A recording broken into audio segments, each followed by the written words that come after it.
Hola, bienvenidos. Hoy vamos a explicar qué es y cómo se calcula el límite de acumulación de recursos, ¿vale? Mucho cuidado porque hay una palabra en el artículo 363 que es totalmente diferente a otra que se utiliza en el artículo 364 cuando se regula, por un lado, cómo se calcula el límite de acumulación de recursos y por otro, cómo se calcula la cuantía de las pensiones no contributivas, ¿vale?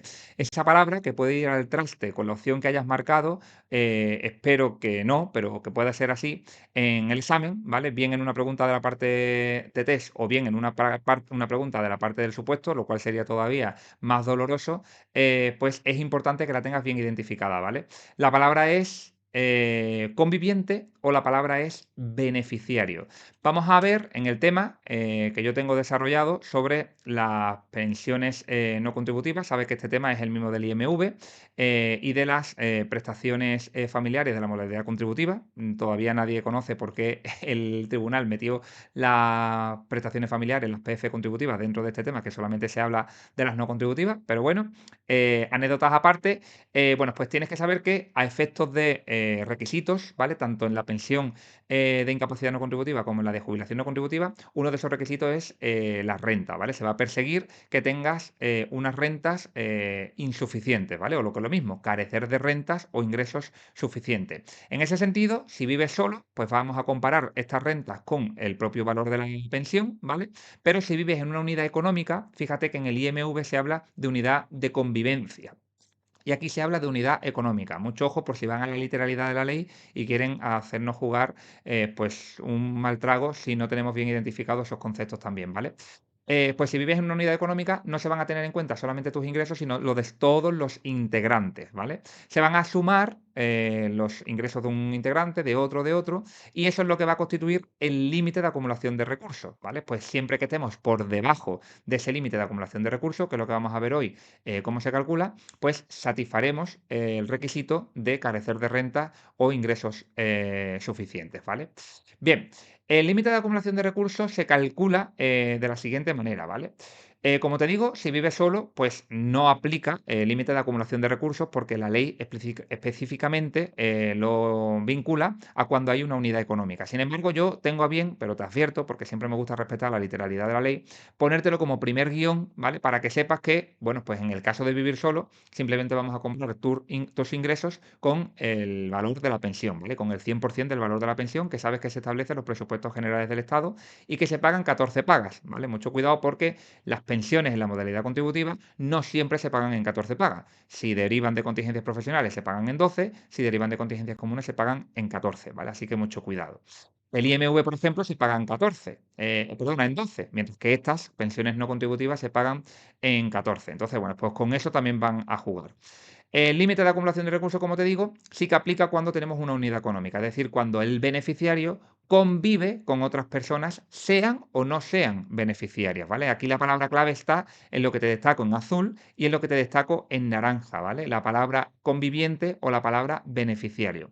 ¿Cómo se calcula el límite de acumulación de recursos? Es decir, ese tope que va a permitir saber si tú cumples o no el requisito de la insuficiencia de recursos, que es algo parecido a lo que en IMV se llama vulnerabilidad económica, ¿vale? Es algo totalmente homólogo. Bueno, pues se va a emplear para el límite de acumulación de recursos el valor de la pensión y se va a añadir un 70% por cada integrante extra, ¿vale? O lo que es lo mismo, ese 70% se va a multiplicar por el número de convivientes menos uno, ¿vale?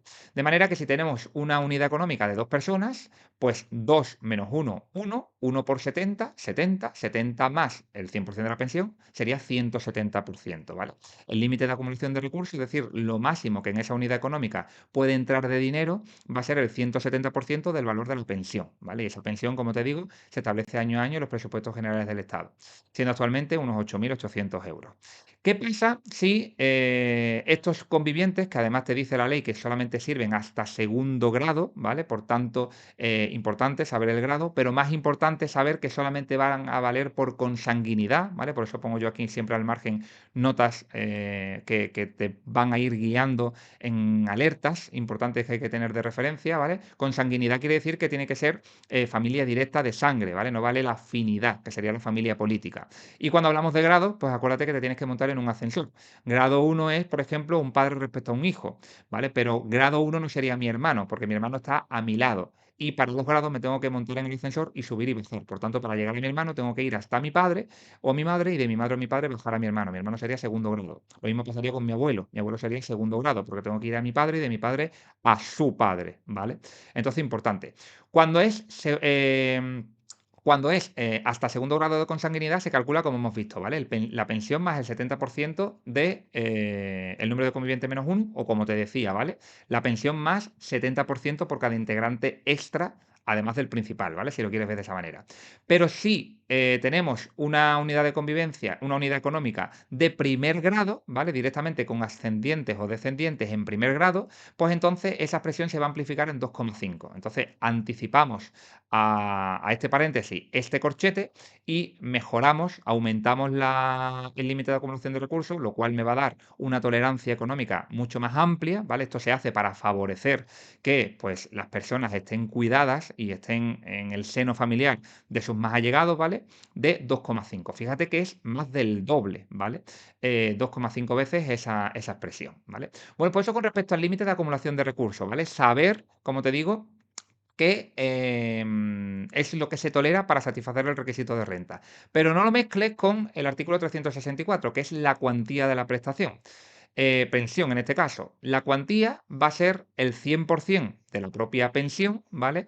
Incrementada en un 70% por cada beneficiario adicional que haya en esa misma unidad económica, ¿vale? Aquí sí que se parece a lo que veíamos en el ingreso mínimo vital, que cada integrante extra se le añadía un 30%, ¿vale? Insisto, sin perjuicio de los 22% de complemento que pudieran aplicar en su caso, ¿vale? Bueno, pues aquí tendríamos el 100% de la pensión establecida en los presupuestos generales del Estado, más un 70% por cada beneficiario extra, ¿vale? Antes hablábamos de convivientes, ahora hablamos de beneficiarios, ¿vale? O lo que es lo mismo, si tenemos dos beneficiarios, pues 2 menos 1, 1 por 70, el 70%, más el 100%, me quedaría el 170% de la pensión no contributiva.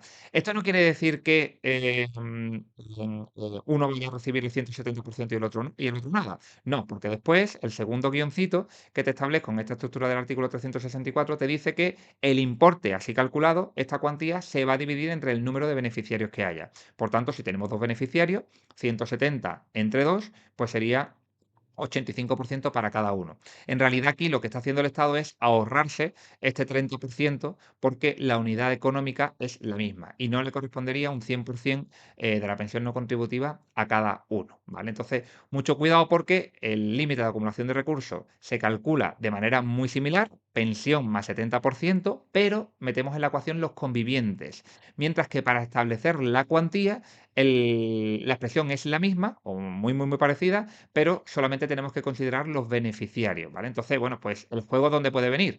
Pues que me digan que en una unidad económica hay 3 personas, pero solamente 2 sean beneficiarias.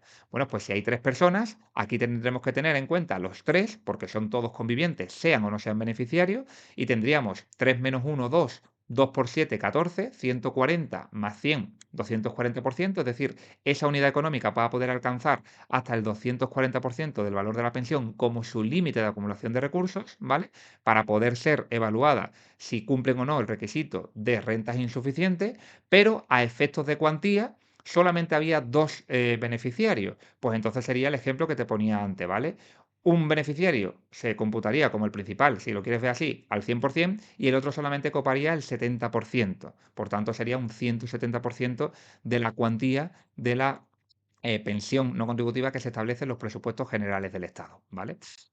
Para otro vídeo podemos dejar el tema de la compatibilidad durante la percepción de la cuantía con rentas o ingresos anuales, ¿vale? Porque se tolera un margen de un 35% con respecto al valor de la pensión, pero tienes que saber que si excedes de ese 35%, lo que va a hacer es detraerse solamente la diferencia con respecto a ese 35%, ¿vale? Es algo ya de más entidad, ¿vale? Que por supuesto en la clase se explica con bastante profundidad, pero que el objetivo de este pequeño vídeo es que sepas discernir qué es y cómo se calcula el límite de acumulación de recursos y qué es y cómo se calcula la cuantía a la que van a tener derecho los beneficiarios de las pensiones no contributivas, que como te digo, para las dos, tanto para la incapacidad, extinta invalidez no contributiva y para la jubilación no contributiva, aplican ambos conceptos, el límite de acumulación de recursos y el cálculo en base al cual se calcula cuando hay más de un beneficiario en la misma unidad económica. Espero que te haya gustado el contenido porque hemos llegado a nuestro destino. Gracias, hasta luego.